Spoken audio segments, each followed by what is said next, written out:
Hi everyone, it's Monica and welcome back to Taylor-Made Cards4u. Well, today I'm here to share with you one of the latest kits released by VectoriaDesigns. And if you're not familiar with VectoriaDesigns, she comes up with some beautiful kits in her Etsy shop. And the latest kit that she's put together is Peter Rabbit. Now, typically her kits are focused on journal making, and she has some designers that create beautiful journals and beautiful 3D projects, which are just gorgeous. And some of her tutorials that she shares are step by step and they're easy to follow. But I wanted to share with you today a really easy project using the sized down journal pages. So there are several pages in her kit for this Peter Rabbit. And it's kind of a travel themed Peter Rabbit. It's really cute. But what I like about this kit, and this is something new that I think she's doing, is she gave us a smaller version of a journal so you can easily create smaller books. But what I decided to do is cut these down and create some journal cards. And I'm going to create a little journal out of these. But before I put it together, I wanted to show you how fun these are, because you can use these little pieces here as inserts in bigger journals. So don't discard some of these smaller pages. There's some wonderful items in this kit and I'm sure you're gonna love it. Another thing that was in the kit are these cute little tickets, and I printed these out on plain old manila folders, and then I printed them double-sided, and I'm creating these cute little tickets that I'm going to use as inserts in my journal. So let me go ahead and show you how I put these together, because you guys, it's really simple, and I think you're going to get a kick out of it. So let me go ahead and get set up here and I'll be right back.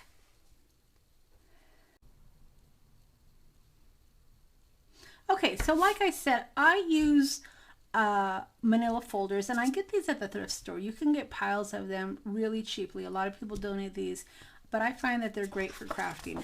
They're a heavier cardstock. You can print on them, as I showed you here on the tickets, which create really nice heavy tickets.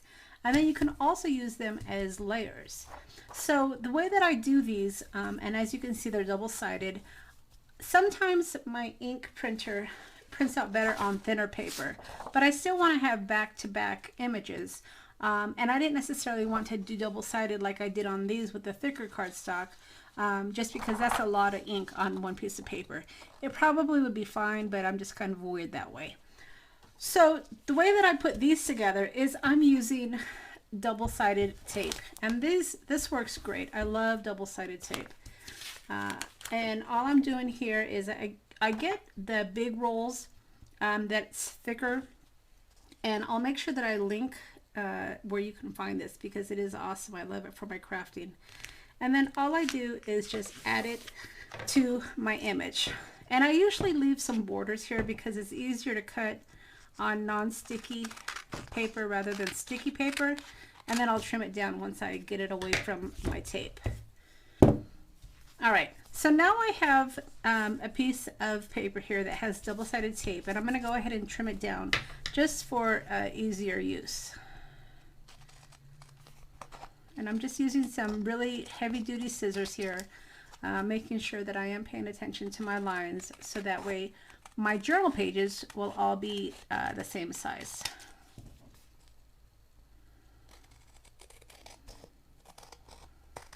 Now what I like about these smaller pages is, like I said, you can create journal cards. So if you wanted to not use designer paper on the other side, you could easily adhere this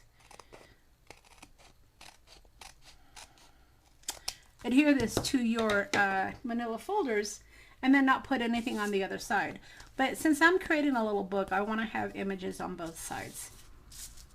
So once I have my paper trimmed down, then this is going to easily lift up and become a sticker.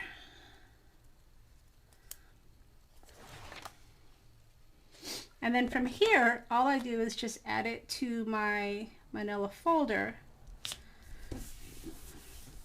to give it some strength.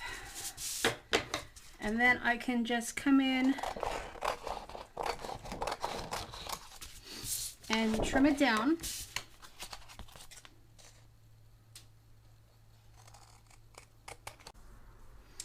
now as you can see, I have a nice print on heavier cardstock.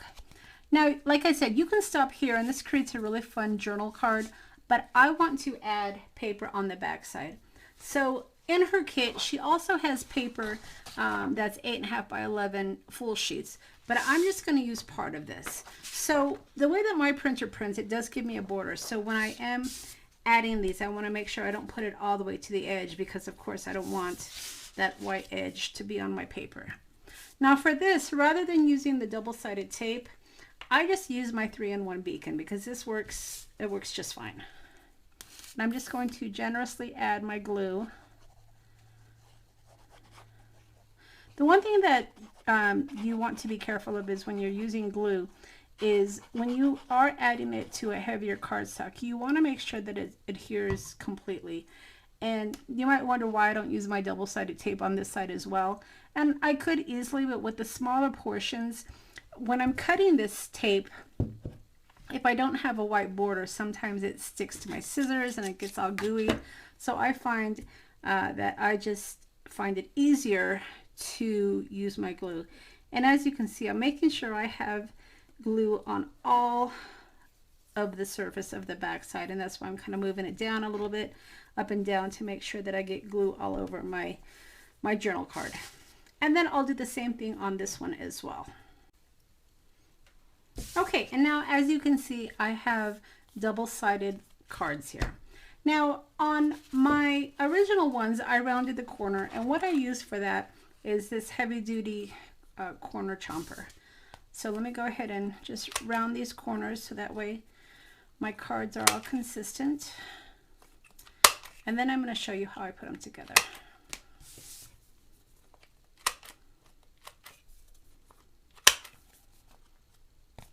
This corner chomper is great, especially if you have thicker items. It is a heavy duty one. It was a little bit more expensive than I wanted to spend, but in the long run I use it a lot, so it was well worth the investment. All right, so now that I have my journal cards, I'm going to go ahead and bind them.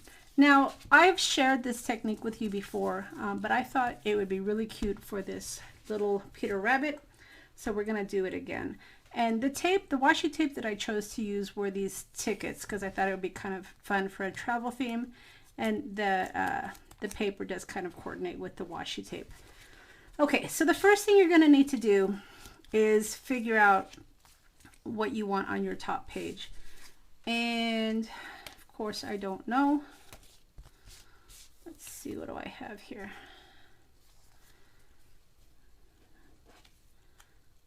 Let's see, I think I'll go ahead and I'll use this one because she has some really cute labels that I'll add to the front. All right, so now that I have my first piece, it's just a matter of figuring out my second, third, and fourth pieces. So I'm going to go ahead and I'll do this one second. I want to kind of coordinate with the paper in the back. I'll do this one third, this one fourth, 2, 3, 4, 5, and then we'll do this one last. Okay, 6. Now I find that it's better to use pages with even numbers because when you finish, it's going to finish that much easier for your binding. So now that we have our layout, let's go ahead and start putting this together. And you're just going to get your washi tape, and I just rip it. I don't necessarily feel the need to have it perfect. Now, someone asked me on one of my prior videos, what do you do if your washi tape isn't real sticky? Well, just add a little bit of glue, especially if you want it to be, you know, very secure. A lot of times we use washi tape on our cards, but if you are using it for binding, especially on a little journal book, and you want it to be, you know, really secure, just add a little bit of glue before you put it down.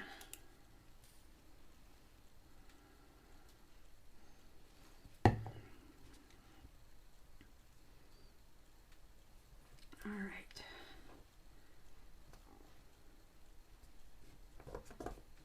Okay, so there is my first tape. And then when you're adhering your second page, you're just going to need the one strip.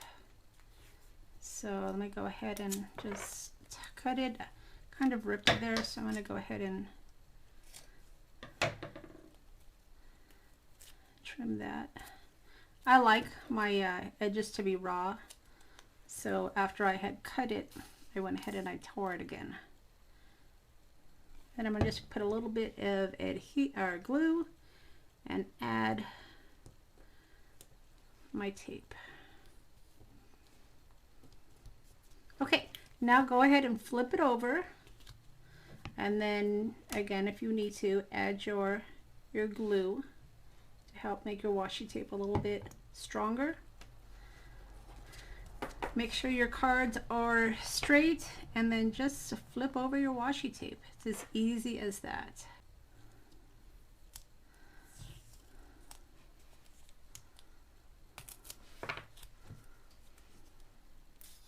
Add in a little bit of glue to make my washi tape a little bit stronger. Now, some of you might want to make sure your binding is exactly even. I don't worry about perfection when I'm crafting. I like that it looks off a little bit. It doesn't need to be perfect. In fact, if I wanted perfect, I would just go to the store and buy something pre-made. So if you are the type of crafter that likes it to be exactly even, exactly perfect, you can certainly make sure that you line it up correctly. That's just not something that I do. All right, so now that I have my two here, I'm going to flip it over. Now,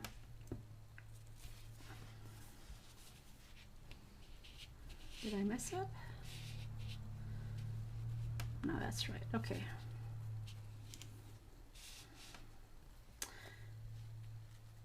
And I'm going to, sometimes I have to question myself in my own process. I'm going to go ahead and add some glue to make it a little bit more secure. Make sure my cards are even, and then I'm going to flip this over. And make sure that you don't, if you are going to add the extra glue, make sure it's not too much because you don't want it to ooze out. And then you just keep going. So for this, I'm going to add another one in the middle. And what's nice about this is you can make this book as big or as little as you want. I would just say make sure that you stay with even numbers, so that way when you get to the last page, it will close correctly. So adding this in the middle. I flip this over. And that was a little too high. I'll make this a little bit lower.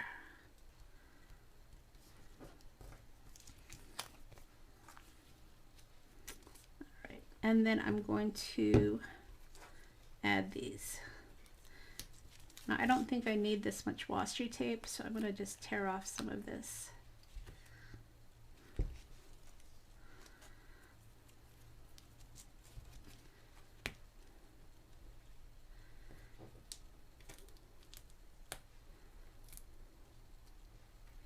Probably a lot easier to do that before you adhere it. So just kind of make sure you keep that in mind. All right, and then I'm going to just add some more glue to make sure my washi tape will stick. Make sure my cards are lined up, and then fold it over. All right, so when you get to your last page, you're not going to add any tape because all you're going to do is fold it over and then finish it off with these last two pieces here. So like I said, you can continue to add to this book if you wanted to. You just kind of keep using the same process of adding your binding. And the bigger the pages, or even if you wanted to add more tape, you can add as much as you want. But I find with the smaller books that the 2-in-1 works fine. When you get to the page that has the 1, it might be a little bit loose, and that's where you might need have the need for the extra glue on your pages. But as you can see, it creates a cute little journal book here, and now you're ready to embellish it. So I'm going to go ahead and finish decorating this up, and then I'll be back to show you my finished book.